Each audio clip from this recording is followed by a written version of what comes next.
So I get asked pretty frequently what affects the price of a window washing job. So there's a few different things. It's partially by the window, but there's a few other factors that I'm going to go over. So first, if the customer just wants the outsides of the windows done, obviously that's going to be less than if they want both the inside and the outside done.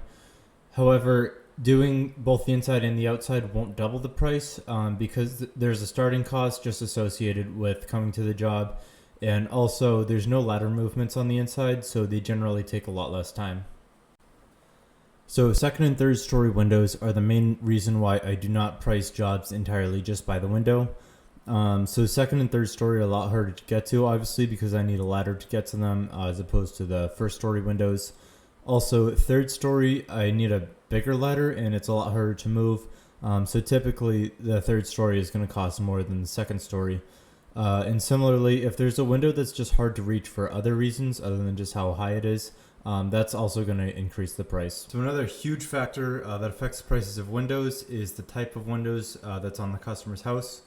So the big thing that I'm talking about here is the muntins. There's little lines that divide up the window. So on these ones, they're on the inside of the window, so the squeegee can just go right from one side to the other.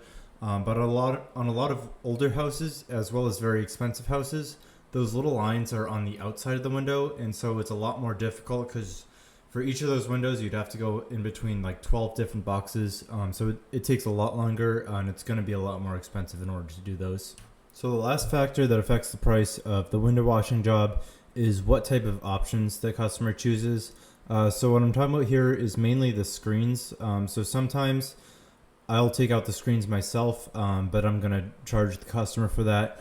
Other times the customer either doesn't have screens or they just take them out themselves before I come. So obviously it's going to be a lot more expensive if I have to take out the screens because it takes a while and it's kind of a pain. But also sometimes they have the screens cleaned. That's going to be a little bit more obviously as well. Also, if they want the tracks and sills cleaned, that's going to add on to the price a little bit.